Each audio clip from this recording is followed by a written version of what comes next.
Kita ini kadang-kadang pencitraan. Di rumah makan tidak tahu berdoa, tapi pas di gereja orang bagi nasi, jujur cepat-cepat tutup mata. Dia buka mata, orang masih berdoa, dia tutup ulang mata, dia lihat begitu. Di sini ada laki-laki kok perempuan. Laki-laki. Siapa pun suami, coba angkat tangan, siapa pun suami. If I got Jesus, I got all that I could ever need. Cita-cita masa lalu itu sama kayak kita punya bayi dong, duduk cerita dengan cucu, baru dia bilang begini, sebenarnya dulu bayi tentara, tapi tidak jadi. Ada semangat mau jadi, tapi tidak jadi. Pendeta, kalau memang itu hanya cita-cita masa lalu dan bukan dirasa oleh Daud, lalu Daud mengalami apa? Daud hanya gembala kambing domba di padang, yang ketika akan dicari salah seorang dari anak-anak Isai untuk menggantikan Saul, dia punya bapak sendiri tidak yakin dia punya bapak juga tidak yakin. Tapi Tuhan bekerja dengan luar biasa. Tuhan rubah gembala ini menjadi seorang raja. Daud kira kalau Tuhan yang panggil, Tuhan yang rubah dia, pasti air tenang, rumput hijau, segar jiwa, pasti kok Tuhan yang panggil. Lalu itu yang dia rasa, tidak. Apa yang dia alami? Satu, Daud kasih hamil orang punya istri. Dia punya nama siapa itu perempuan? Dia punya nama siapa? Siapa di antara kita yang kasih hamil orang punya istri, terus dia bangun dia bilang, Tuhan. Stres bapak, stres. Betul kok tidak? Di WK Bubak ini ada yang pernah terjadi begitu? Ada. Coba tanya dia, itu aman kok tidak? Tidak aman. Ngeri. Ini perempuan sekarang hamil. Lalu apa yang dilakukan oleh Daud? Dia bangun sebuah konspirasi untuk membunuh itu perempuan punya suami. Dia punya nama. Kayak suara kecil. Orang di WK Bubak ini pendiam-pendiam semua. Betseba punya suami nama Uria atau Urea. Saudara lihat, dia punya istri hamil. Bukan urus selesaikan masalah. Daud panggil Yoab, Yoab bikin perang. Taruh Uria paling depan. Musuh datang, kamu sengaja lari. Matilah Uria. Ini baik. Rumput hijau. Ngeri. Sampai di situ? Tidak. Daud punya anak laki-laki, berjuang begitu rupa untuk merampas dia punya bapak punya jabatan. Dia punya anak nama siapa? Nama siapa? Absalom dong tidak tahu, tapi Gemoy dong tahu. Ini orang dong macam apa? Saudara bayangkan, coba kalau lawan politik itu orang lain dari partai lain, mungkin gampang. Ini anak sendiri. Air segar. Saudara bisa bayangkan kondisi Daud waktu itu. Anak sendiri yang mau rampas dia punya bapak. Saudara bayangkan, di sini pernah terjadi pemilihan RT? Ada pernah terjadi pemilihan RT di sini? Ada kok tidak? Yang bakalai ibu-ibu? Itu repot itu. Cukup di situ? Tidak. Daud punya anak laki-laki, memperkosa dia punya anak perempuan. Siapa perkosa siapa?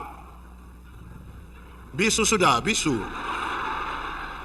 Siapa perkosa siapa? Siapa perkosa siapa? Dalam rangka Paskah tolong buat cerdas cermat Alkitab. Hadiah sepeda juga tidak apa-apa. Amnon memperkosa jemaat. Di sini tidak ada jemaat. Siapa di antara kita yang dia punya anak laki-laki perkosa dia punya anak perempuan, terus dia bilang yes? Begitu. Mengerikan bagi ini keluarga. Cukup sampai di situ? Tidak. Tambah lagi, Daud punya anak laki-laki, membunuh dia punya saudara. Daud punya anak laki-laki juga. Siapa bunuh siapa?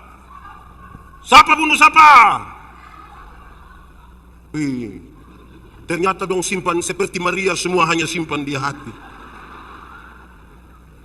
Absalom membunuh Amnon oleh karena pemerkosaan tadi. Ini satu bapak menyaksikan dua anaknya berkelahi dan satu membunuh satu.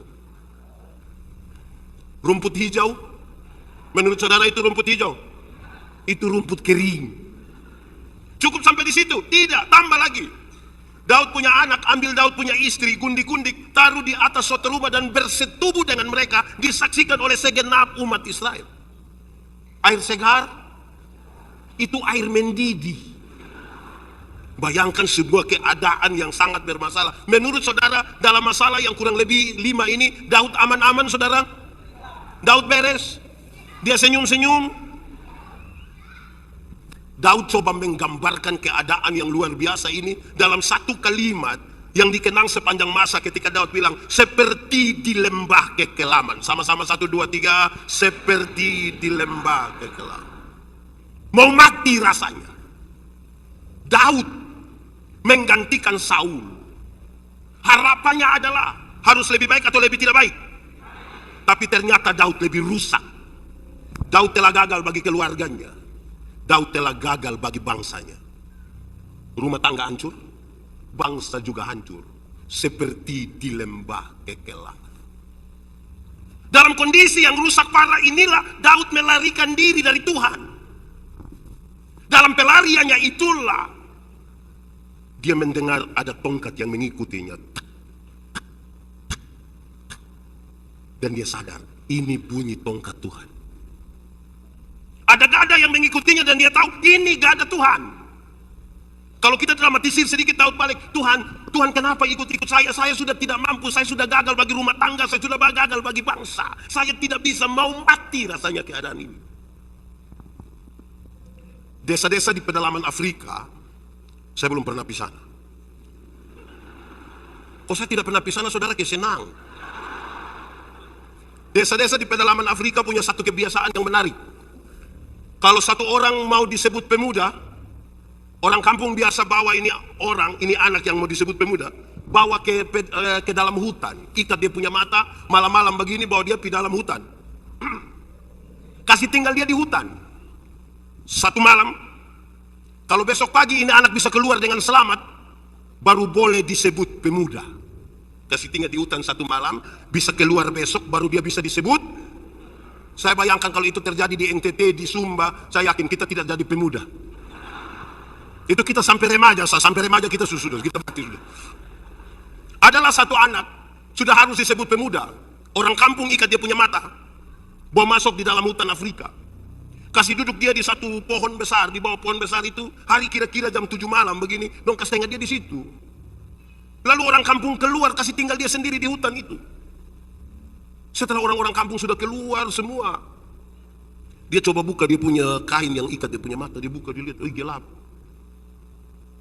Lapar, dingin, tapi itu belum seberapa. Karena yang lebih dari itu, saudara-saudara, ini di tengah hutan Afrika. Pak, ada binatang kok tidak? Pasti ada. Saya bayangkan pasti ada nyamuk. Hutan besar begitu tidak ada nyamuk. Ada kok tidak? Kecoa, ular, buaya, singa, harimau, baingau. Banyak. Ini anak ketakutan. Laparnya itu tidak seberapa dibanding dengan ketakutan. Dia duduk diam-diam. Dia harap-harap cemas kapan matahari pagi bisa muncul supaya dia keluar. Walaupun dia tidak pasti. Kenapa? Siapa tahu pas matahari pagi muncul begini, pas dia mau keluar tiba-tiba singa bilang, dia takut. Hari kira-kira jam 4 subuh, tiba-tiba dia rasa, dia dengar ada sesuatu jalan menuju dia. Dia dalam hati mati, sudah mati. Ini barang makin dekat, dia makin takut. Dia mau berteriak, tapi dia takut juga. Siapa tahu ini barang tidak lihat dia, pas dia berteriak baru barang bilang dia. Dia diam saja, tapi ini barang makin dekat sampai dia tidak tahan. Tiba-tiba dia balik. Waktu dia balik begini, ternyata. Kenapa saudara lihat saya? Saudara ini kan, macam kita terlalu tegang, saudara-saudara. Biasa-biasa sajalah. Ini barang makin dekat, ini anak suka ketakutan sekali. Waktu dia balik belakang begini, ternyata apa coba? Apa? Nyamuk. Waktu dia balik belakang begini, ternyata dia punya bapak yang berdiri di belakang. Dia terharu sekali, dia berteriak, "Bapak!" Terus dia pun bapak bilang, "Ya anak." Tidak mungkin dia berteriak, "Bapak!" Terus dia pun bapak bilang, "Omong deng." Yang tidak. Dia pun bapak sambut dia sekarang. "Bapak!" "Ya anak." Terus ini anak bilang begini, "Bapak!" Kan dia pun bapak ada berdiri pegang parang, pegang tombak, ada busur anak panah. Dia bilang, "Bapak, sejak kapan bapak berdiri di sini? Sejak kapan bapak berdiri di sini?" Dia punya bapak bilang, "Anak, bahkan sebelum orang kampung membawamu ke tempat ini, bapak sudah ada di sini." Menangis, dia peluk dia pun bapak, dia bilang begini, "Bapak, kenapa bapak mau lakukan itu untuk saya? Saya ini bukan anak yang baik, tidak selalu ikut papa punya mau juga. Tapi kenapa bapak mau lakukan itu untuk saya?" Sambil sapu-sapu di kepala dia pun bapak bilang begini, "Anak, bapak mana di dunia yang ingin menyerahkan anaknya kepada kematian? Anak, bapak mana di dunia yang ingin mendengar kabar bahwa anaknya celaka? Bapak mana di dunia? Anak, kalau sampai ada binatang buas yang datang kepada kamu, menyerang kamu, papa yang akan mati duluan karena kamu." Kira-kira itu gambarannya dalam pelarian Daud karena realitas kehancuran yang membuat dia tidak berdaya. Dia bilang seperti di lembah kekelaman, pengalaman perjumpaan dengan Tuhan melalui tongkat dan gada itu membuat dia punya pernyataan yang menarik. "Saya memang gagal bagi keluarga, saya secara politik gagal, tapi dalam perjumpaan dengan Tuhan saya ingin mengatakan Tuhan akan menyiapkan hidangan bagiku bahkan di hadapan lawan-lawanku." Ada musuh. Bahkan musuh itu ada di dalam rumahnya sendiri. Dia dalam pengalaman politik yang luar biasa, tapi dia bilang begini, "Tuhan menyiapkan makanan bagiku bahkan di hadapan lawan-lawan." Dia punya pernyataan lebih. "Saya telah gagal bagi bangsa ini, saya telah gagal bagi keluarga, saya tidak pantas, tapi oleh karena pengalaman perjumpaan dengan Tuhan, Tuhan akan mengurapi kepala saya dengan minyak. Saya akan jadi imam bagi keluarga saya dan bagi bangsa ini, walaupun saya gagal." Berkat jasmani, berkat rohani, kebajikan, kemurahan akan Tuhan berikan bagi saya, tapi ada konsekuensi logis di balik itu semua bagi sebuah pemulihan. Dia bilang begini, "Dan karena itu aku akan diam dalam rumah Tuhan." Berapa lama?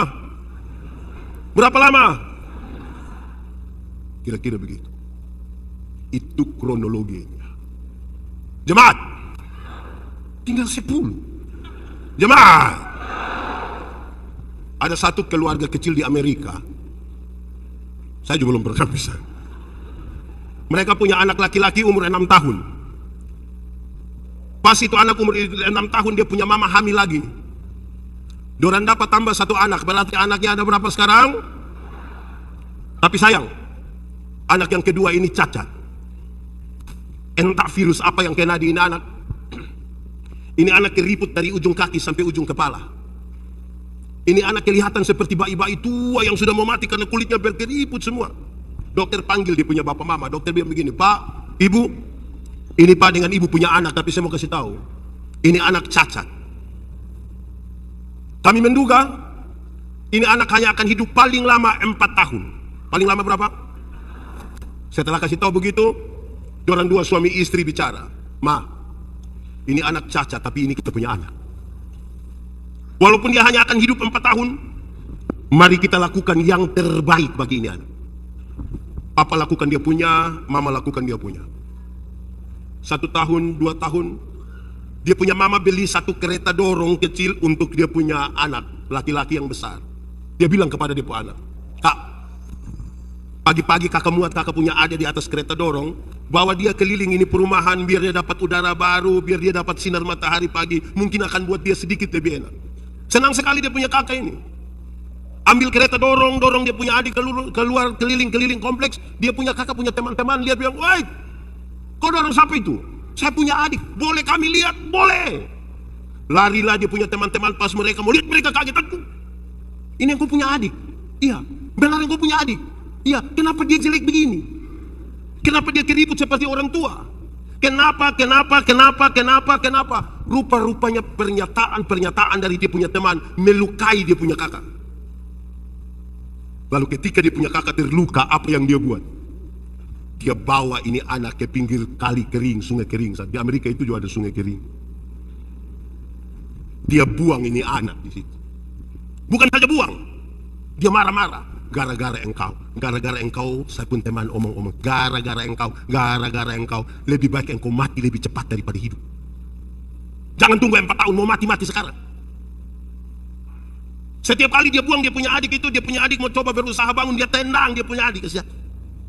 Dia punya adik mau bangun, dia tendang ulang, kasih jatuh. Dia lakukan tiap hari, tiap minggu, tiap bulan, tiap tahun, tanpa dia ketahui oleh dia punya papa mama. Sampai satu hari ketika mereka duduk di sekitar meja makan, dia punya mama lihat pada anak yang cacat ini, dia mama bilang begini, nak, nanti mama ambil makanan buat adik ya. Dia punya anak ini bilang, tidak usah ma, tidak usah. Loh, kenapa tidak usah? Waktu ini anak bilang tidak usah, dia coba berdiri. Bukan saja dia berdiri, dia coba jalan. Bukan saja jalan, dia sampai ke tempat makan dan dia ambil makanan sendiri. Dia punya mama kaget bukan main. Dia punya mama kasih tahu dia punya suami, papa, Tuhan buat mujizat. Kenapa? Anak kita yang bungsu dia sudah bisa jalan. Dia punya suami bilang begini, mama kasih tahu tetangga-tetangga, kasih tahu keluarga, kumpul semua besok sore jam 4 kita bikin ibadah syukur. Berkumpullah semua keluarga, berkumpullah semua tetangga yang ada di situ. Dia punya mama bangun bilang begini, saudara-saudara, kami undang saudara-saudara hadir di rumah kami bersama-sama dengan kami karena Tuhan buat perkara dalam rumah kami. Anak kami yang bungsu, yang cacat, yang menurut dokter dia hanya akan hidup kurang lebih 4 tahun. Sekarang Tuhan buat mujizat, dia bisa berdiri, dia bisa jalan. Tuhan sangat luar biasa. Setelah kalimat-kalimat itu dia punya mama tambah kalimat ini, dengar baik-baik. Dia mama bilang begini, Tuhan telah pakai dia punya kakak laki-laki yang penuh kasih sayang, telah mengajar adiknya untuk bisa jalan. Saya ulang ini kalimat. Tuhan telah pakai dia punya kakak laki-laki yang penuh kasih sayang, tiap-tiap hari mengajar adiknya untuk bisa jalan. Saya mau tanya, dia punya kakak penuh kasih sayang? Dia punya kakak penuh kasih sayang? Dia punya kakak sendiri juga penuh kasih sayang. Jemaat, saudara punya masalah? Tidak usah omong. Saya lihat yang ini muka masalah semua. Masalah ialah kesenjangan antara harapan dan kenyataan. Ulangi, masalah ialah kesenjangan antara harapan menikah umur 28, kenyataan 34. Harapan menikah dengan dia, ternyata dia nikah dengan kita pun teman. Harapan jadi anggota dewan, kenyataan. Harapan musim tanam jalan, kenyataan hujan turun belum. Banyak hal buat kita ada kesenjangan antara harapan dan dalam masalah itu. Pernahkah saudara merasa Anda sendiri? Yang datang kok janji-janji palsu itu dong jalan semua toh? Saudara merasa ditinggalkan, saudara merasa sendiri, bahkan kadang-kadang saudara merasa sangat tidak adil. Pernah merasa begitu? Lalu apa yang ingin saya sampaikan kepada saudara di dalam nama Tuhan Yesus? Yang ingin saya sampaikan kepada saudara adalah dalam masalah dan semua orang meninggalkan saudara, saudara terhakimi secara sosial, saudara telah kehilangan semuanya, saudara merasa tidak berdaya, saudara merasa sendiri. Saya mau bilang pada saudara, saudara tidak sendiri. Hei pendeta, kalau saya tidak sendiri, lalu saya dengan siapa? Saudara sementara bersama-sama dengan Tuhan. Hei pendeta, kalau saya bersama-sama dengan Tuhan, lalu Tuhan buat apa dan Tuhan di mana? Saya mau bilang pada saudara, waktu saudara sendiri dan tidak berdaya, itulah Tuhan sementara melatihmu untuk bisa berjalan.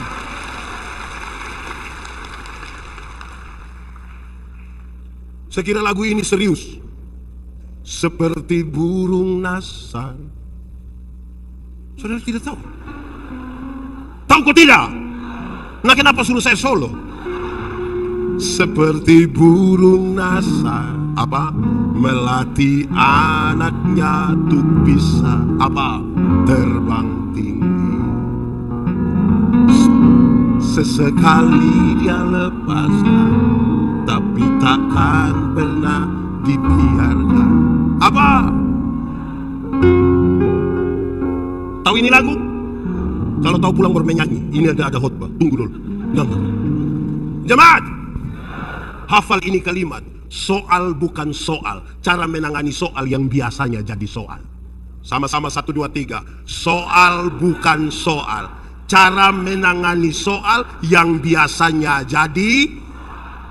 Anak muda, di sini nenek-nenek semua. Anak muda, putus cinta itu soal ke tidak? Dia akan tambah soal kalau kamu tambah baygon 1 gelas, itu tambah soal. Cara menangani soal yang biasanya jadi soal. Soal bukan soal. Mari kita telusuri dulu kisah ini.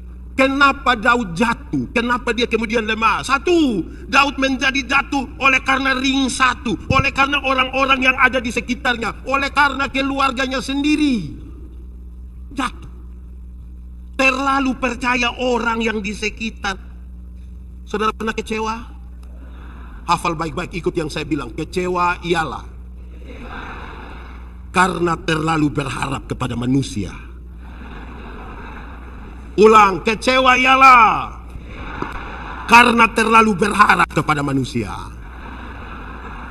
Ulang sendiri, 1, 2, 3. Kecewa ialah. Kenapa?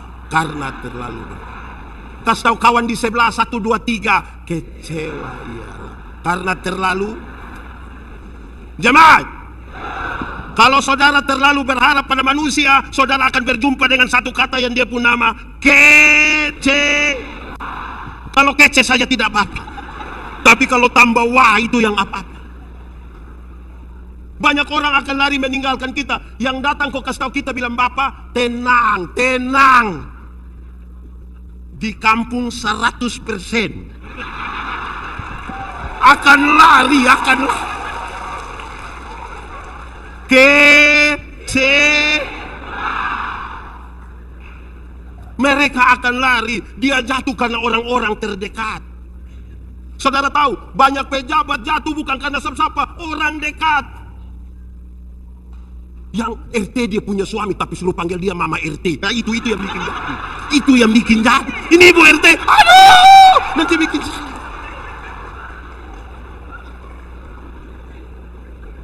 Yang kepala sekolah dia punya suami tapi suruh panggil dia Mama Kepsek. Oh. Lama-lama dia tanda tangan rapor dong, kok bikin susah kita semua. Ini anak muda. Yang camat itu kampung Bapak, kamu jangan bikin diri kayak kamu yang camat, berhenti. Bikin susah Bapak. Hati-hati deh orang dekat, hati-hati. Kita baru dapat jabatan sedikit, lolos anggota dewan, jadi eselon 2, lolos jadi bupati, wakil bupati.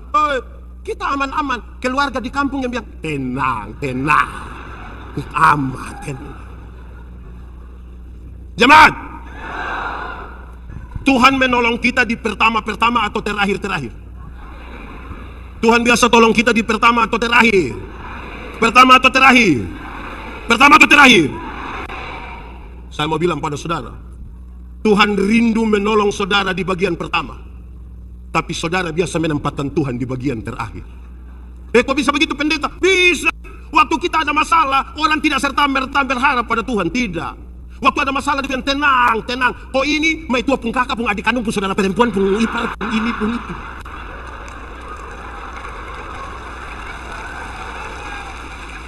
Nanti yang itu tidak bisa semua, baru dia pun nama kece. Itu kondisi di mana seperti di lembah kekelaman.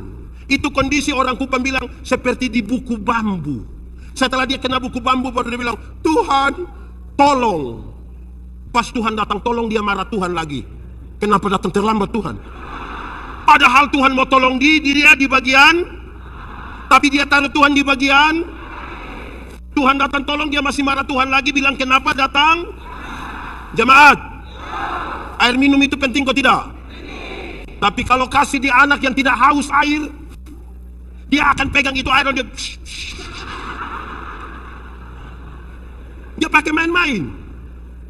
Pernah lihat anak kecil siram-siram pakai itu air mineral? Karena dia haus atau tidak? Memulai sebuah pemulihan harus mulai dari kerinduan dan rasa haus kita akan Tuhan. Kalau tidak bisa, kalau tidak bisa. Jemaat, Tuhan biasa menempatkan manusia pada 3 kondisi. 1, ada kondisi di mana kita mau, Tuhan juga mau. Kita mau, Tuhan bilang yes, oh itu senang. itu kepingin bersaksi di semua. Bila perlu datang yang pendeta, saya bersaksi dulu, saya bersaksi. Itu status di Facebook itu, Tuhan Yesus baik, Tuhan Yesus teramat baik. Kalau kita mau, Tuhan juga. Tapi ada kondisi kedua. Kita mau tapi Tuhan tidak mau. Pernah alami? Banyak. Kita mau ini tapi Tuhan tidak mau. Lantas apa yang kita rasakan? Kece. Bahkan kita berhenti berdoa. Beberapa orang berhenti berdoa dan dia bilang, kita doa sama. Itu bapak tua di sebelah saya tidak pernah doa. Tapi tiap hari ganti oto. Grab. Membanding. Itu kondisi kedua. Ada kondisi ketiga, saudara. Kondisi di mana? Tuhan mau tapi kita yang tidak mau. Pernah alami Tuhan mau sesuatu tapi kita tidak mau? Contoh, misalnya kita ada marah seseorang. Saudara ada marah seseorang atau tidak? Dia ada di sini. Coba lihat dia, coba lihat dia. Kenapa lebih banyak lihat saya? Saudara marah. Kalau kita marah seseorang, kita benci dia, terus Tuhan bilang begini, ade, ampuni dia, ampuni dia. Tuhan mau toh kita ampuni. Tapi hati kita masih sakit toh. Dia datang, ame ini logistik dong, semua berpikir dia hilang, dia terima bendera lain, kan kita hati sakit. Bagaimana sekarang kita mau mengampuni dia, kita bilang Tuhan, saya mau ampuni, tapi kalau ingat dia, ya toh? Akhirnya kita tidak bisa mengampuni. Jemaat, mengampuni itu satu paket dengan pendamaian. Pengampunan dan pendamaian itu satu paket. Ada orang mau mengampuni tapi tidak mau berdamai. Ada yang mau berdamai tapi tidak mau mengampuni. Yang mau mengampuni tapi tidak mau berdamai itu dia biasa bilang begini, pendeta, untuk marah saya tidak marah, untuk marah saya tidak marah. Dia mau datang juga silakan, rumah tak buka silakan. Tapi untuk saya yang pergi ke dia, maaf. Pernah alami itu? Pernah?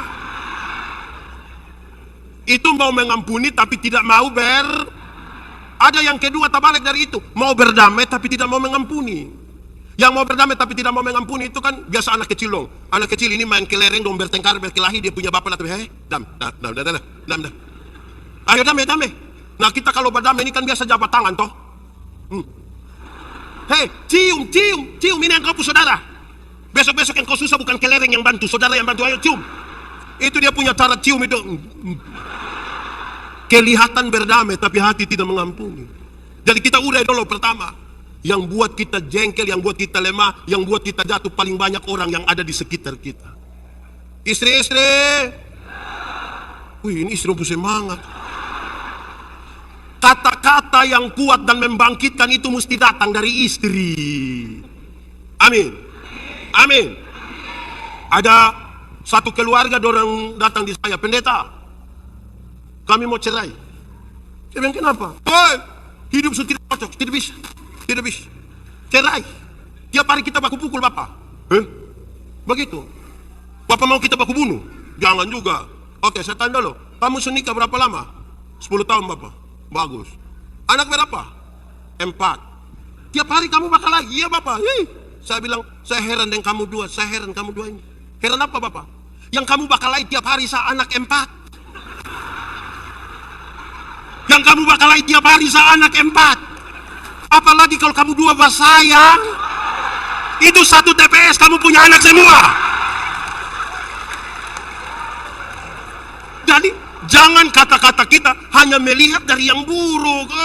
Orang dekat itu dia memberi support yang kuat untuk bangkit lagi. Ada satu ibu, karena tiap hari bakal lain dan dia punya suami toh.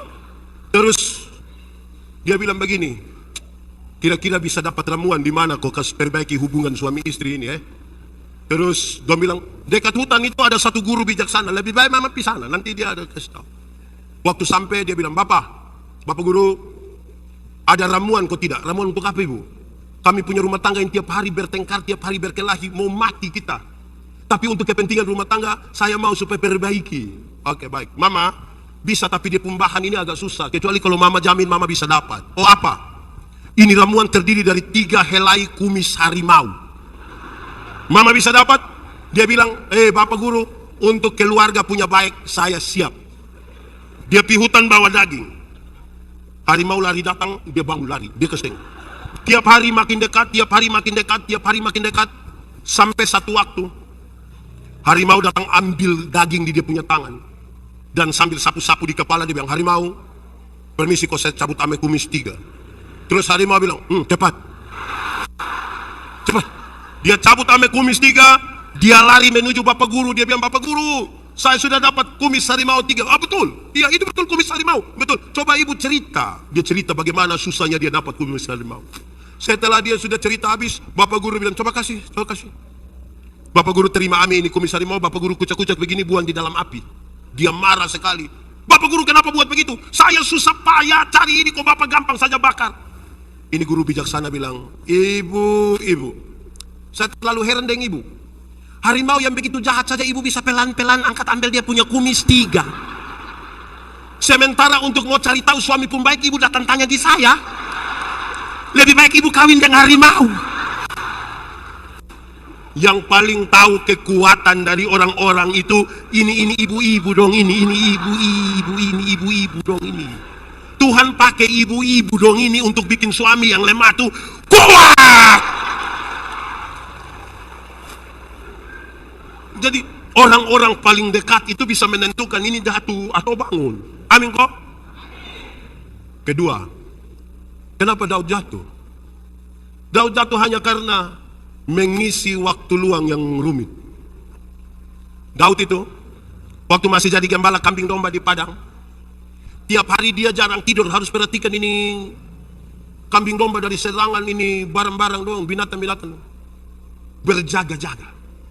Tapi setelah jadi raja dan bisa tidur, orang lain perang, Daud tidur di rumah Bapak. Tidur begini, bangun tidur, dia angkat muka dari atas tingkat, dilihat ada orang punya istri mandi, dia bilang, siapa tuh? Jadi masalah kan? Jemaat, ada 3 hal rumit dalam hidup ini. 1, menjaga rahasia. Sama-sama 1, 2, 3. Jaga rahasia itu susah. Saya bisa bilang, kita dua sama Bapak ya, kita dua ya. Tapi satu lain kita bilang, kita dan kita saja, kita dulu. Lama-lama satu kabubak tahu. Yang kedua, mengampuni. Mengampuni itu susah. Tapi yang ketiga dalam kaitan dengan ini adalah mengisi waktu luang. Sama-sama 1, 2, 3. Jemaat, kalau belum bisa tidur 30 menit malam-malam, saudara bikin apa? Kalau belum bisa tidur 30 menit malam-malam, saudara bikin apa? Berdoa. Jemaat, dosa itu tidak terjadi serta-merta. Dosa itu dibuahi dalam pikiran dan perasaan. Yang malam-malam saudara belum bisa tidur itu, belum bisa tidur, kalau saudara lihat-lihat loteng, lihat-lihat begini, lihat-lihat, terus tiba-tiba dia bilang, saya ada ide. Terus dia bangun, dia bikin status. Sudah jam 12 lebih 45 menit tapi mata belum bisa tertutup. Nah itu soal. Jemaat, pernah naik motor? Pernah berhenti di lampu merah? Lampu merah yang di samping situ biasa berapa lama? 1 menit. Taruhlah 1 menit. Saudara dengan motor sampai. Pas sampai begini, saudara berhenti, saudara lihat di papan reklame, ada ibu satu baju merah, ada mobil satu warna hitam. Saudara lihat itu nona tuh lihat ke saudara, bukan lihat ke orang lain. Beberapa detik kemudian saudara lihat itu nona turun dari itu papan jalan menuju saudara, bukan ke orang lain. Beberapa detik kemudian saudara dengar itu nona panggil saudara punya nama. Beberapa detik kemudian saudara rasa itu nona mulai pegang saudara pun tangan. Beberapa detik kemudian orang-orang dibilang, woi jangan sudah! Tangan. 1 menit di lampu merah saja pikiran kita bisa kemana-mana, bisa kemana-mana. Apalagi ada 30 menit belum bisa tidur. Waspadalah. Kejahatan timbul bukan saja karena ada niat pelaku, tapi juga karena ada. Hati-hati dengan waktu luang, hati-hati. Itu bisa buat kita lemah atau tambah kuat. Hati-hati dengan waktu luang. Tapi ketiga dulu, Daud, pemulihan terjadi itu paling pertama adalah pemulihan relasi. Pemulihan apa? Pemulihan relasinya luar biasa. Dengan Tuhan, dengan dirinya, dengan sesama. Tanpa pemulihan relasi tidak bisa saudara. Saudara tidak akan menyelesaikan sesuatu tanpa pemulihan relasi. Berdamailah dengan dirimu. Berdamailah dengan Tuhan. Berdamailah dengan sesamamu dulu. Saudara, bangsa Israel Ketika mengalami pembuangan ke Babel itu ada 3 persoalan besar yang mereka alami. 1, secara politik nasional mereka tidak punya pemimpin. Semua orang tidak suka dijajah, tapi siapa mau pimpin siapa? Kedua, secara ekonomi mereka rusak parah. Kenapa? Karena mereka hanya bekerja sebagai budak. Dari pagi sampai malam bekerja bagi kepentingan perempuan. Mereka tidak punya simpanan yang baik. Mereka makan seperti apa adanya saja untuk mempertahankan hidup. Tapi yang ketiga, setelah bait Allah di Yerusalem dihancurkan, tidak ada lagi tempat bagi mereka untuk belajar etika, moral, iman.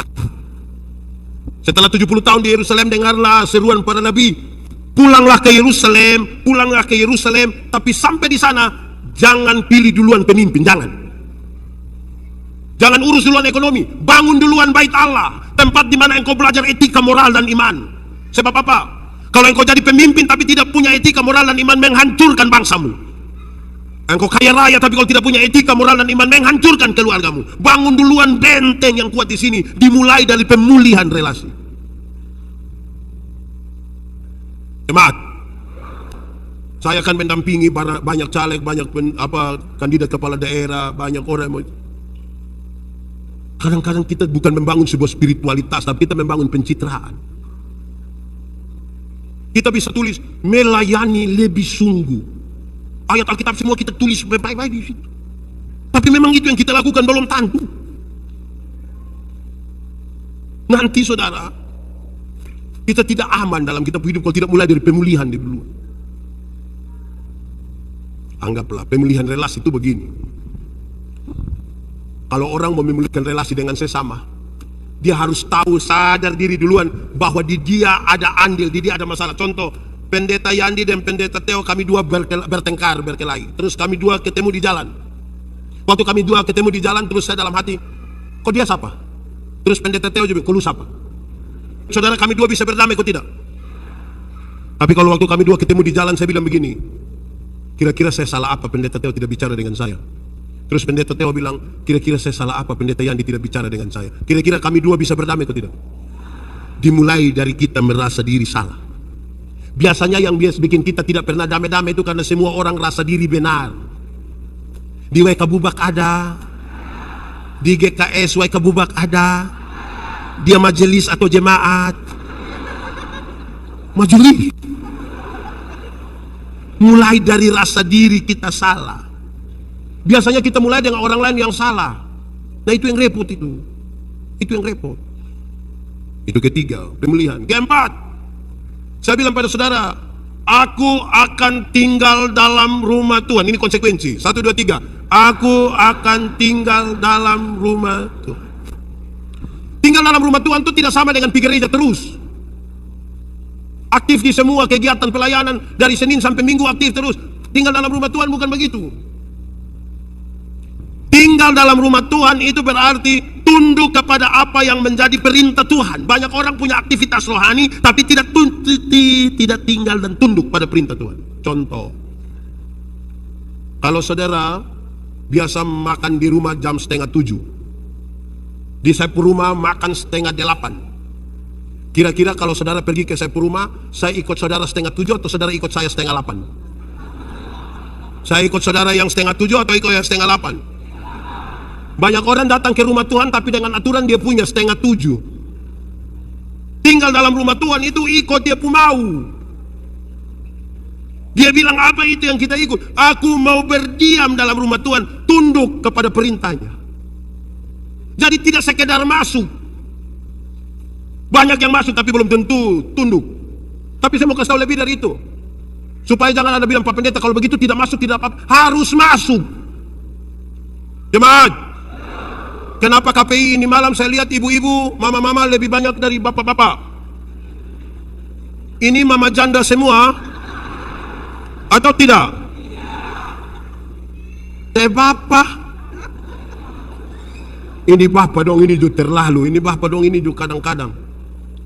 Saya suka bilang di mana-mana, ada jemaat ini yang pemalas gereja sudah terlalu. 1 tahun itu dong bisa gereja hanya 2 kali. Natal 1 kali, Paskah 1 kali. Makanya dia punya nama Jemaat Napas. Karena Natal 1 kali, Paskah 1 kali, singkatan tambah panjang, Napas 1-1. Kalau Napas 1-1 itu tiba-tiba ingat gereja mati pun. Ada jemaat yang selama hidup ikut ibadah itu mungkin 4, 5, 6 kali saja. Pertama waktu dia nikah, kedua waktu anak baptis, ketiga waktu anak sidi, keempat kemungkinan besar waktu pemakaman dia. Ini bapak-bapak dong, ini justru bapak-bapak. Woi, mantap. Tepuk tangan dulu ke bapak-bapak. Ada bapak-bapak nih yang waktu masih pacaran, rajin sekali dia jemput dia punya pacar itu pergi ibadah di gereja, rajin sekali, rajin. Nanti sudah menikah, istri pergi ke gereja dia tidak pergi. Terus pendeta tanya, "Bapak, kenapa kasih tinggal ibu sendiri pergi ke gereja? Kenapa bapak tidak pergi?" Terus dia bilang, "Pendeta, waktu pendeta kasih nikah saya dan ibu, kami dua telah menjadi satu. Jadi mama kalau sudah pergi itu sama dengan bapak sudah hadir. Memangnya kalau mama sumakan sama dengan bapak sumakan?"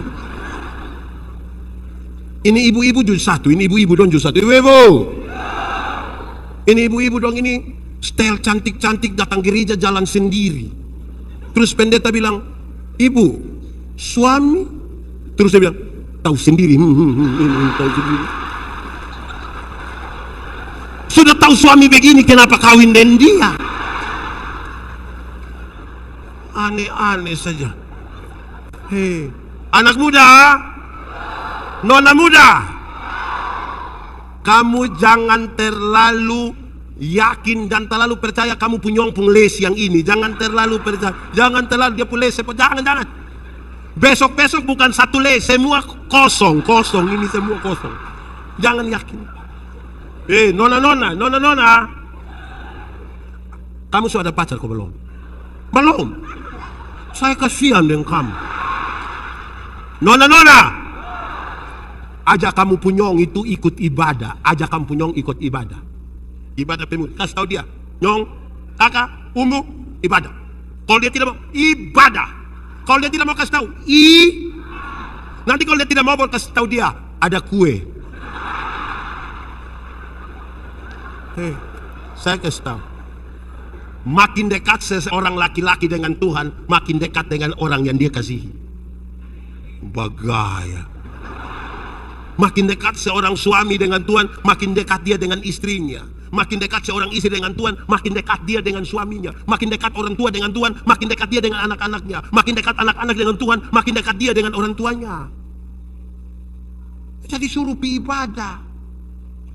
Saya kadang-kadang sebagai pendeta, saya pendeta jemaat juga, saya heran. Ini jemaat dong, ini menarik sekali. Kalau ada ibadah syukur, orang undang kita ini ibadah syukur. Ini menarik ini, kita pergi. Sampai sana, waktu ibadah, orang sedikit. Ulang. Kita pergi ibadah, waktu ibadah, orang sedikit. Pas makan! Aduh, maaf. Pas makan, banyak kok sedikit. Don dari mana? Muncul. Di Lek Kabubak ada juga. Betul. Awas loh. Kadang-kadang dorang punya rumah ini di samping tempat ibadah syukur, tapi dorang tidak pergi. Istri ajak dia pusat bilang, "Papa, mari sudah." Terus dia bilang, "Masih ibadah." Betul. Di Lek Kabubak ada. Dia faham apa? Saudara kalau tidak setia beribadah, mau pemulihan apa saudara? Mau pemulihan apa? Ada ruang-ruang tertentu dalam hidup kita yang hanya Tuhan yang bisa isi untuk menolong kita. Spiritualitas itu gerakan dari dalam keluar untuk membangun, bukan dari luar ke dalam. Dari dalam keluar. Yang di dalam itu dia punya nama teologi, yang keluar itu etika. Perjumpaan teologi dan etika itulah spiritualitas. Menggerakkan orang dari dalam untuk membangun hidup dan seterusnya. Itu spiritualitas. Orang kalau spiritualitas bagus, dia dapat lihat sampah, itu diangkat sebegini, karena ada gerakan dari dalam keluar. Tapi kalau spiritualitasnya tidak bagus karena tidak diasah, dapat lihat sampah, dia kasih dia pun kawan, pas saya mau ambil lu foto. Itu namanya pencitraan. Saudara tidak bisa bangun hidup dan pemulihan itu dengan pencitraan, tidak bisa. Dia harus dibangun di atas spiritualitas, dimulai dari pemulihan relasi, tinggal di dalam rumah Tuhan. Mesti begitu. Kita ini kadang-kadang pencitraan. Di rumah makan tidak tahu berdoa, tapi pas di gereja orang bagi nasi, dia cepat-cepat tutup mata. Dia buka mata, orang masih berdoa, dia tutup ulang mata. Di sini ada. Laki-laki kok perempuan. Laki-laki. Siapa pun suami, coba angkat tangan. Siapa pun suami. Tidak bisa begitu, saudara. Bangun kita hidup. Saudara, Daud itu pernah sangat kuat. Bagaimana dia kuat? Daud itu menjadi kuat sekali ketika dia lama di padang belantara sebenarnya. Waktu tahu bahwa dia akan berhadapan dengan Goliat. Dengar, Goliat mewakili kelompok orang yang posturnya bagus dan punya fasilitas yang lengkap. Sementara Daud mewakili kelompok orang dengan postur kecil dan fasilitas biasa.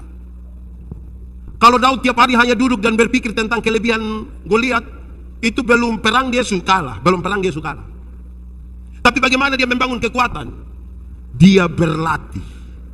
Dia berlatih begitu rupa, saudara-saudara. Berlatih begitu rupa sampai dalam keyakinan dia bilang begini. Lawan satu orang tinggi besar dengan perlengkapan perang yang sangat banyak itu, sangat baik itu, saya cukup datang bawa batu 5, cukup. Dia sudah punya keyakinan diri. Cukup. Bahkan dia kasih naik sedikit dia pun kapasitas. Bahkan dengan batu yang seadanya, saya berlari baru lempar pun mati. Setelah dia membangun dia punya keyakinan itu, dia ketemu Goliat, dia bilang, Goliat, hari ini Tuhan akan menyerahkan kamu ke dalam. Goliat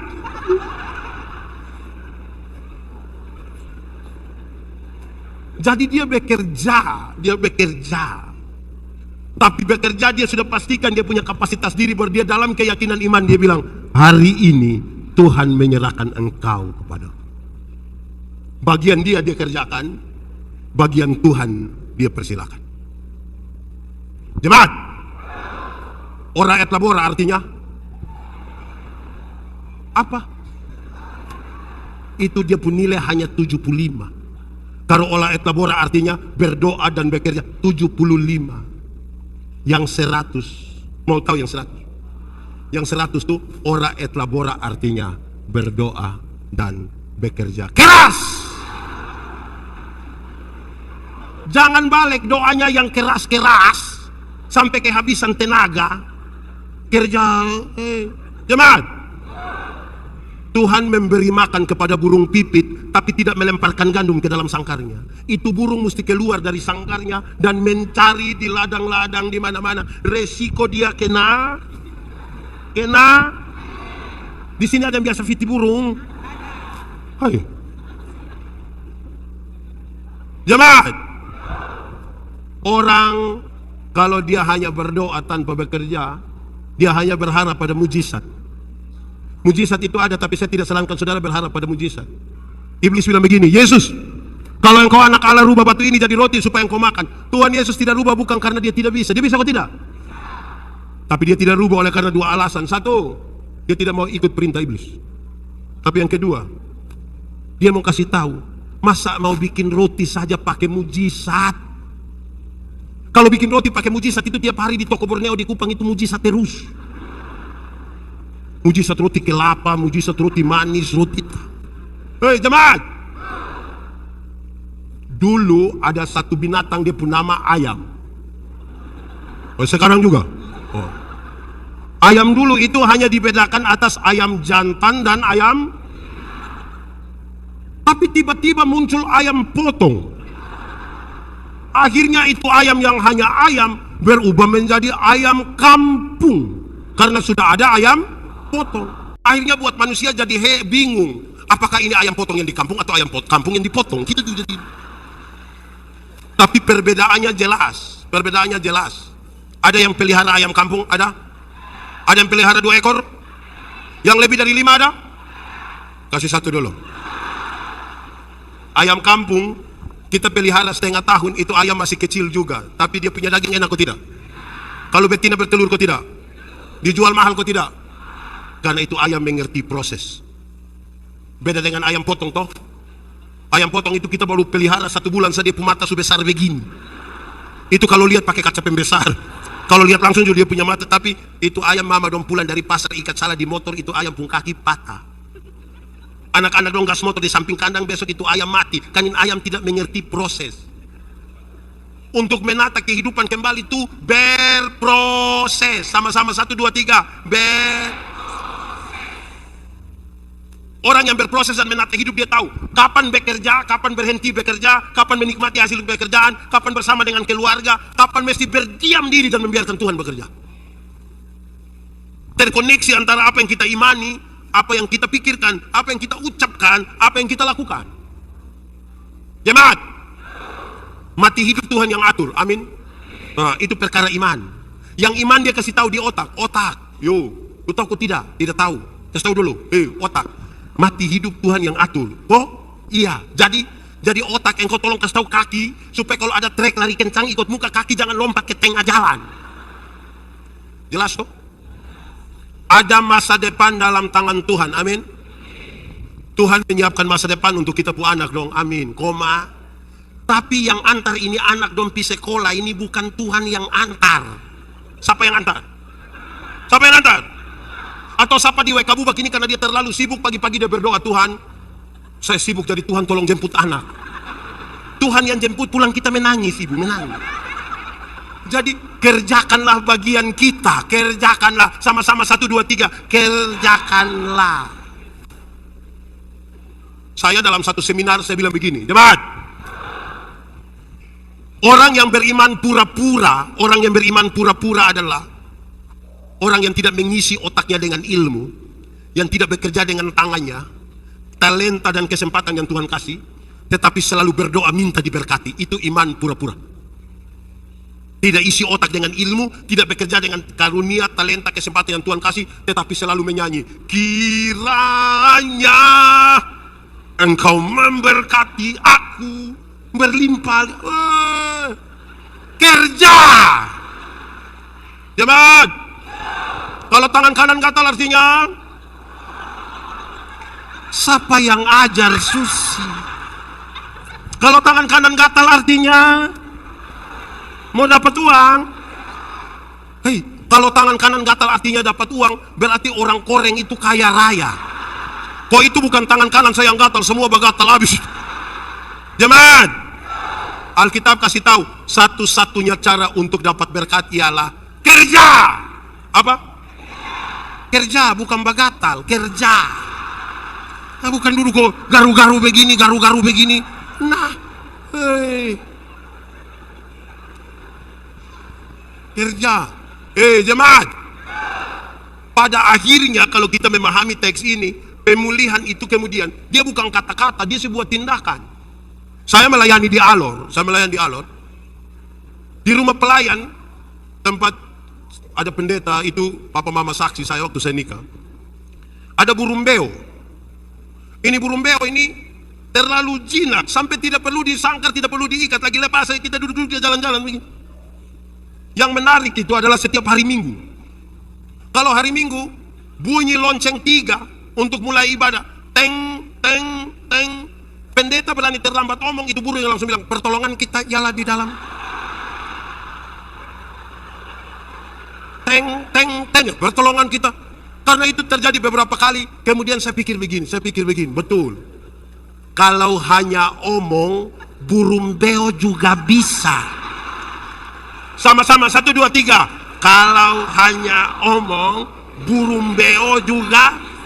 Coba sendiri 1, 2, 3. Kalau hanya omong, burung beo. Kasih tahu kawan di sebelah, 1, 2, 3. Kalau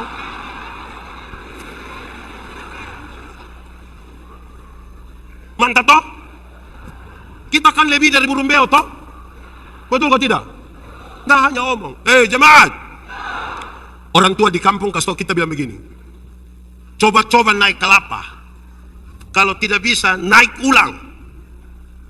Pesannya ada 2. Dia kasih tahu pertama, kalau Anda pernah mencoba, maka ada 2 kemungkinan, bisa berhasil, bisa gagal.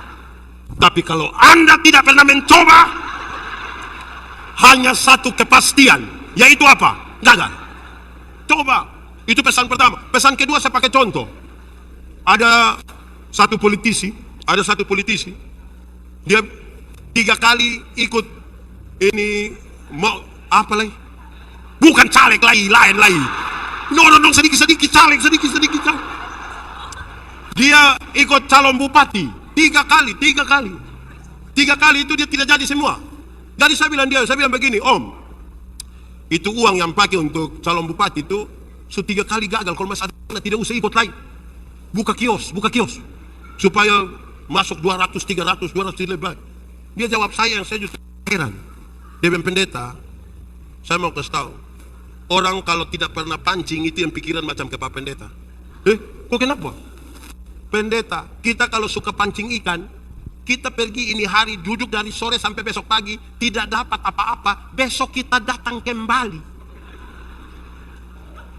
Bagi orang yang tidak tahu itu, dia bilang, Bapak, kalau mau makan ikan cukup bawa 100 di pasar.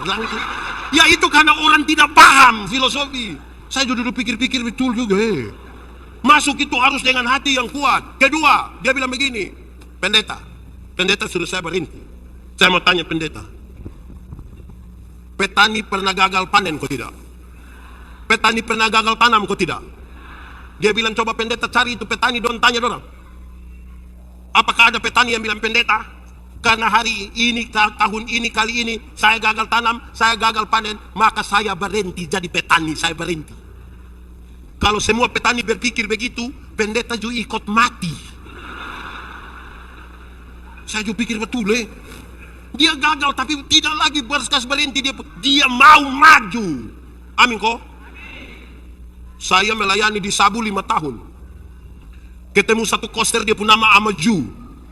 Amaju punya 1 istri dan 5 orang anak. Satu hari saya tanya dia di muka istri dan anak-anaknya, saya bilang, Ama, iris tuak itu susah kok tidak? Susah kok tidak? Dia bilang, susah Bapak. Coba Ama gambarkan dia pun susah.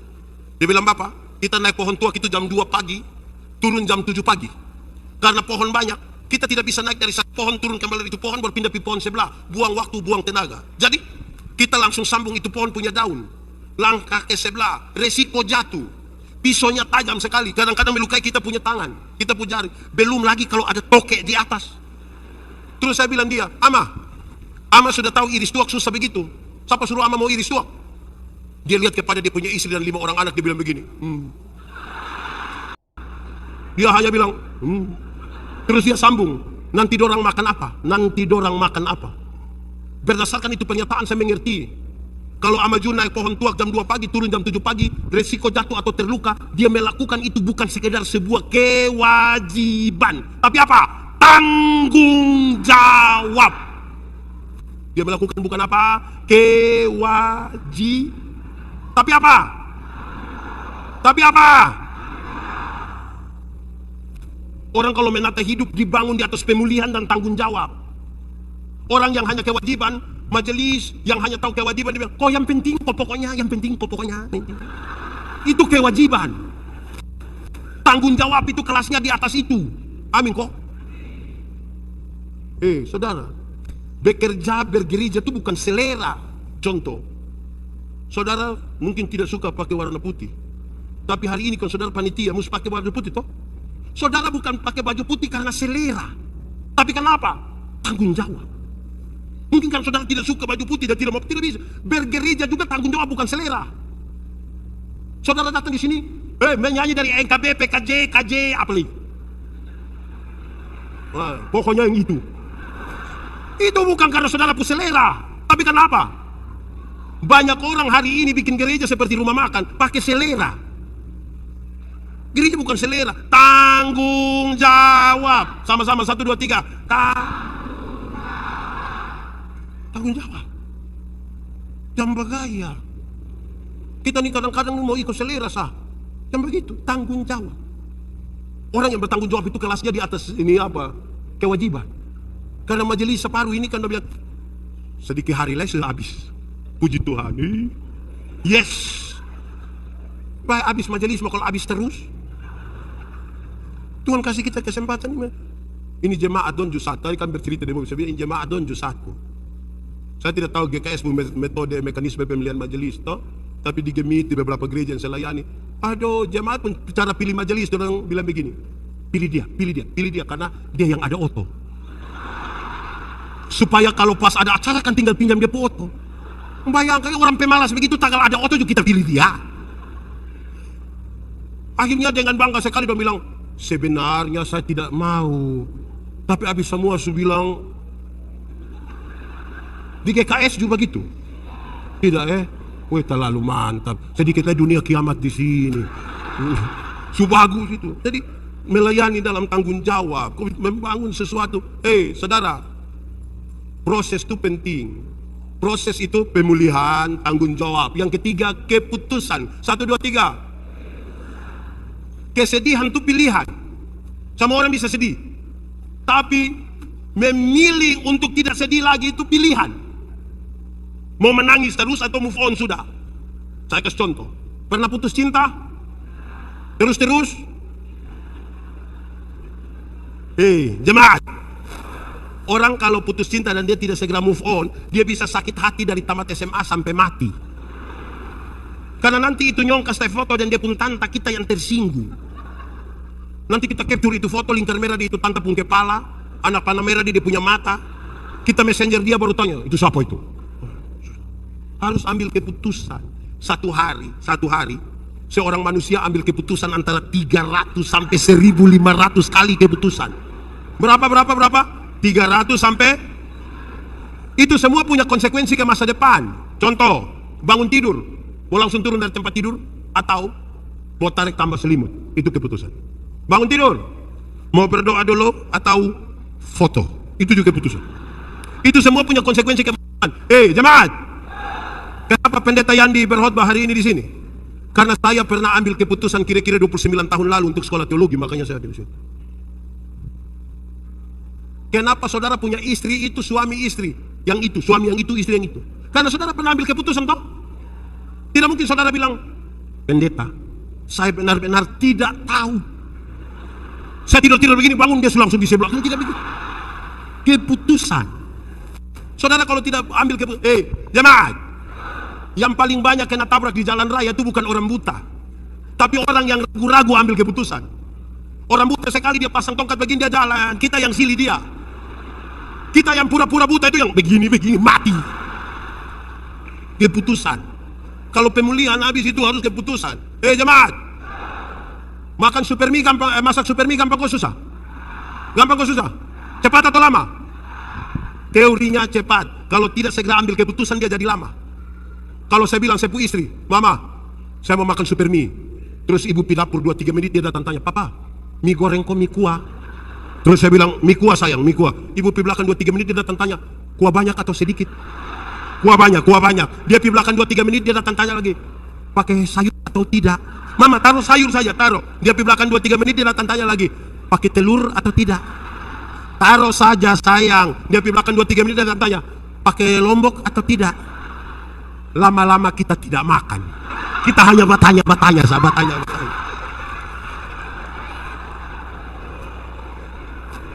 Jemaat, orang tua dulu bilang, di satu hari yang sama kita buru rusa 2 ekor sekaligus, dua-dua tidak dapat.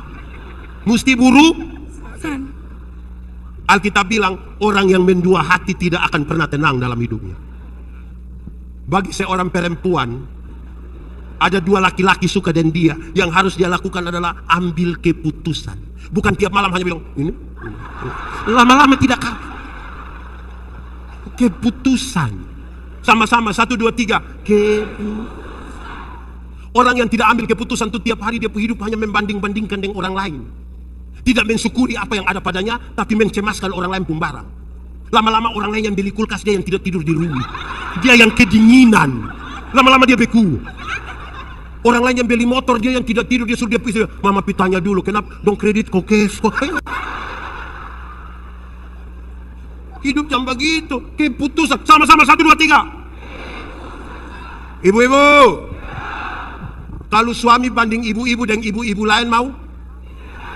Sebentar pulang dari sini terus suami bilang, mama, kenapa mama tidak sama dengan ibu di sebelah? Pasti lu pindah di sebelah. Jadi saudara-saudara itu serius. Untuk kita menata kembali kita punya hidup harus dengan keputusan. Tidak bisa kita Tuhan kasih kita, jemaat ikut ini. Masa lalu tidak bisa dirubah. Tapi masa depan bisa dirancang. Ulang, masa lalu tidak bisa dirubah. Tapi masa depan bisa dirancang. Jangan balik ke masa lalu. Jemaat, Tuhan kasih kita leher ini agak lentur sedikit, kok sesekali bisa lihat di belakang. Tapi bukan tiap hari hanya jalan begini saya lagi. Lihat sedikit ke masa depan, lihat begini. Itu terlalu tinggi saya. Amin kok? Itu dimulai dari pengambilan keputusan. Kita mau jadi apa? Mau bikin apa? Saudara, Tuhan menolong orang yang mau menolong dirinya. Daud punya masalah tuh banyak dan besar, yang tadi saya sudah gambarkan di awal. Tapi sejarah mencatat bahwa dia adalah raja paling sukses di Israel sepanjang masa. Karena dari keberanian dia mengambil keputusan. Pemulihan dia dengan Tuhan. Baru sebentar dia Tuhan adalah gembalaku, takkan kekurangan aku. Ia membaringkan aku di padang yang berumput hijau.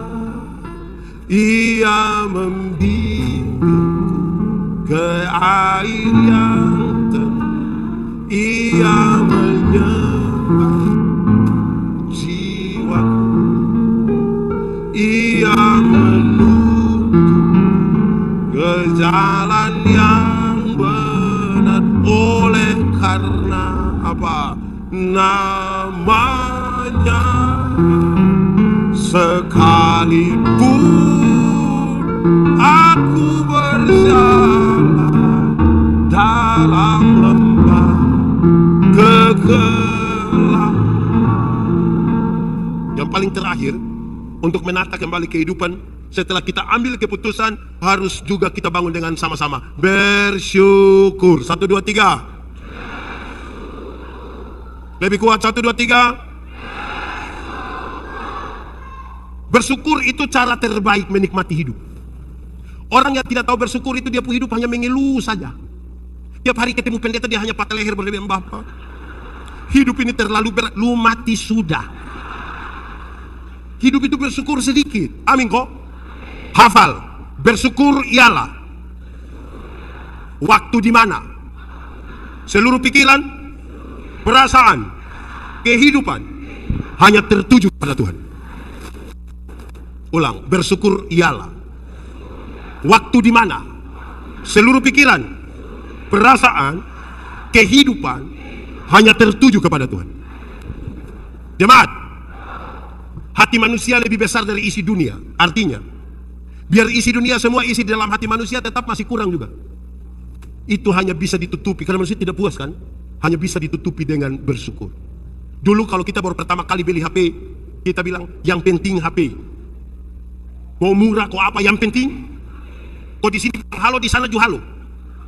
Tapi kalau hati tidak bersyukur, tiba-tiba HP Android keluar, dia mulai cari kelemahan dari HP lama. Dia bilang, woi HP sekarang tidak bisa. Di sini orang bilang halo, di situ dia bilang hola.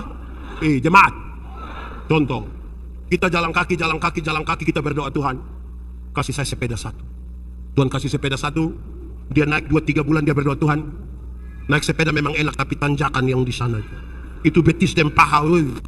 Jadi yang kau punya mau, kalau bisa motor 1. Tuhan kasih motor 1, dia naik 5-6 bulan, dia berdoa, Tuhan naik motor memang enak, tapi sepu istri berat 80. Anak dong 3 orang baru montok-montok semua. Setiap kali motor bunyi 4-4 mau naik motor, Tuhan. Jadi motor bawa masalah baru dalam kami punya rumah tangga. Jadi Tuhan, kamu punya mau? Kalau boleh auto 1 Tuhan. Pick up juga tidak apa-apa. Tuhan kasih auto 1, dia naik barang 1 tahun, dia berdoa, Tuhan naik auto memang enak. Ibu juga naik, dia duduk paling muka. Tapi anak kami yang pertama sudah kawin dengan orang Sabu, Tuhan, tinggal di Mesara. Masa pi Sabu pakai auto? Jadi yang kau punya mau? Kapal feri saja. Tuhan kasih kapal feri 1, dia pergi ke Sabu, pilih cucu, anak mantu, pulang dia doa ulang, Tuhan naik feri memang sampai Sabu, tapi laut Sabu. Woy! Jadi yang kau punya mau? Helikopter 1 itu. Saudara, sikap kita terhadap berkat lebih penting dari berkat-berkat yang Tuhan kasih. Mata yang hanya melihat pada berkat dan tidak melihat pada sumber berkat tidak akan pernah bahagia. Dia tiap hari hanya patah leher. Buat dia bilang, pendeta hidup ini terlalu, mati sudah. Jemaat, nabi yang terutama dalam masyarakat Israel adalah Nabi Elia. Nabi siapa? Nabi siapa? Ada yang rindu seperti Nabi Elia, boleh angkat tangan. Ini tidak mau. Nah, mau siapa saja. Saya tanya banyak orang, rindu seperti Elia? Iya. Oke, mari kita lihat. Jemaat, waktu itu hujan tidak turun 3 tahun. Terus Tuhan bilang, Elia, pergilah ke sungai Kerit. Aku akan memerintahkan burung apa? Burung apa? Gagak, kokaka. Burung gagak untuk memberi makan kepada engkau. Jemaat, kalau Tuhan suruh burung elang bisa bawa ayam 1 ekor buat Elia. Tapi Tuhan suruh burung gagak. Saudara pernah lihat burung gagak? Lihat siapa pun burung gagak? Pertanyaan itu penting. Saudara kalau tidak pernah lihat burung gagak, saudara tidak akan pernah mengerti arti itu firman. Kenapa? Paruh burung gagak seperti itu tidak dapat membawa barang yang berat. Dia hanya bisa membawa roti yang tipis. Jadi Elia makan roti yang tipis. Paruh burung gagak yang seperti itu tidak bisa menghancurkan daging yang masih segar, kecuali daging itu hampir busuk. Karena itu burung gagak dikenal sebagai burung pemakan. Jadi daging yang dibawa kepada Elia itu daging yang hampir busuk. Sementara saya mau tanya saudara, pernah makan roti yang tipis dengan daging hampir busuk? Pernah? Kalau saudara belum pernah makan begitu, hanya satu kata sama-sama, bersyukur.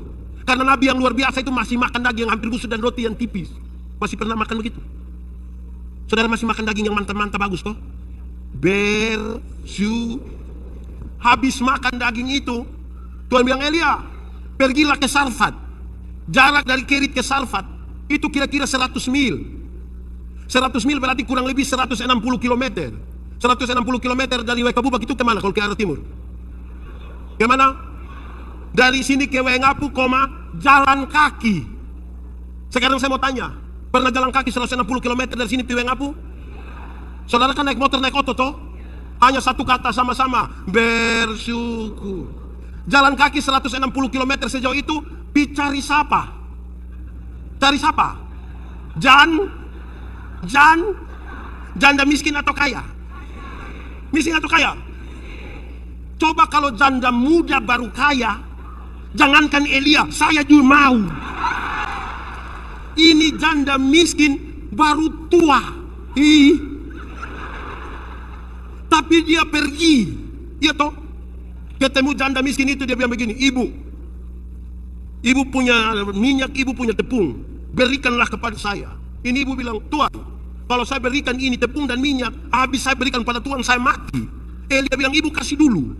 Setelah dia terima, dia bicara dalam pengertian iman yang luar biasa. Dia bilang begini, Ibu, hujan mau turun 1 tahun lagi, 3 tahun lagi, atau 10 tahun lagi, itu bukan urusan saya. Tapi yang saya mau kasih tahu kepada ibu adalah, penyertaan Tuhan sempurna atasmu sampai kapan hujan itu turun ke bumi. Penyertaan Tuhan sempurna sampai hujan itu turun ke bumi. Itu iman dari orang yang bersyukur. Saudara jangan takut pada pemulihan. Tuhan pasti akan menolong saudara. Amin. Dalam konteks bersyukur itulah sekarang saya mau katakan tentang iman terakhir ya. Saya kira sudah terakhir, padahal masih ada satu terakhir. Iman. Kita mulai. Siapa yang suruh mulai? Dia terlalu semangat. Wow. Iman ialah dasar dari segala sesuatu yang kita harapkan dan bukti dari segala sesuatu yang tidak kita lihat. Mari kita lihat konteksnya. Dasar. Dasar itu fondasi, dasar itu fonderen. Pernah lihat fonderen? Pernah lihat fondasi? Teori tentang fonderen, fondasi itu ringan. Teorinya bilang begini, fondasi kuat, bangunan kuat, fondasi miring, bangunan. Dia dasar dari apa? Dasar dari yang kita harapkan. Harapan itu apa? Cita-cita masa depan, idealisme, mimpi, visi. Saudara mau jadi Bupati Sumba Barat, silahkan, itu visi. Saudara mau jadi orang terkaya se-Indonesia, silakan, itu mimpi. Yang ibu-ibu nona-nona mau jadi wanita tercantik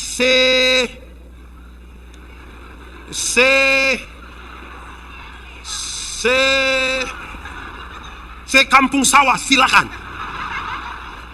Tetapi yang menjadi soal adalah saudara bangun itu di atas dasar apa? Karena orang tidak beriman pun kepingin jadi bupati, kepingin jadi orang terkaya, kepingin menjadi wanita tercantik kampung. Pintar. Dasar kita apa itu membedakan. Yang kedua bukti. Bukti dari apa? Yang kita lihat atau tidak lihat? Bagaimana saya menjelaskannya? Dengar. Arsitek. Tahu arsitek? Di sini ada arsitek. Dia ada ikut ibadah. Mana? Woi kawan. Mantap. Arsitek. Waktu dia mau gambar satu bangunan, dia taruh dulu di depung kepala, taruh dulu di depung otak. Pintu di mana, jendela di mana, tangga di mana, ada berapa lantai, bla bla bla. Dia taruh di sini. Kelihatan atau tidak kelihatan? Kelihatan atau tidak kelihatan? Dari yang tidak kelihatan di sini, dia gambar di satu kertas. Mulai kelihatan? Setelah dia gambar itu kertas, dia mulai bekerja. Kelihatanlah ini bangunan GKS Pusat Waikabubak. Setelah bangunan ini jadi, kan manusia sekarang lihat bangunan baru kan semua foto toh. Separuh begini. Semua foto. Iya toh? Saya mau tanya, jemaat. Yang foto-foto di muka gedung itu, dia tahu titik-titik terkuat dari ini bangunan? Dia tahu cakar ayamnya di mana, kekuatannya di mana? Siapa yang paling tahu ini bangunan pun kekuatan? Itu dia. Itu iman. Percaya pada sesuatu yang tidak kelihatan tapi dirancang. Amin. Iman itu membedakan orang. Ada oto jalan dari sini pi Waingapu balik, tinggal 2 orang yang selamat. Yang orang beriman yang bilang begini, untung Tuhan saya selamat. Yang beriman bilang apa? Untung. Yang tidak beriman akan bilang, untung tadi saya lompat cepat-cepat. Karena itu saudara-saudara, ini orang beriman semua. Harus berani. Tuhan mengaturnya bagiku. Amin kok? Mari kita tunduk kepala di hadapan Tuhan. Bapa di dalam nama Yesus, terima kasih banyak untuk firman. Kami renungkan dalam keterbatasan kami, tapi kami tahu kalau Tuhan di dalam kami, kami dalam Tuhan, benih firman-Mu bertumbuh dan berbuah dalam hidup kami. Kami percaya firman-Mu jadi pelita bagi kaki kami, sekaligus terang bagi jalan kami. Kami nanti pulang dengan sukacita bukan karena kami tanpa masalah, tapi karena kami sungguh tahu Tuhan Yesus yang baik tidak akan pernah biarkan kami berjalan sendiri. Kami dipulihkan.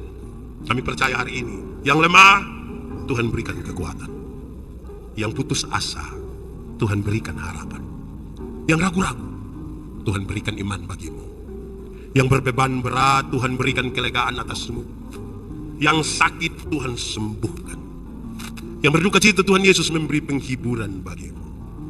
Terima kasih karena Engkau sayang kami. If I got Jesus, I got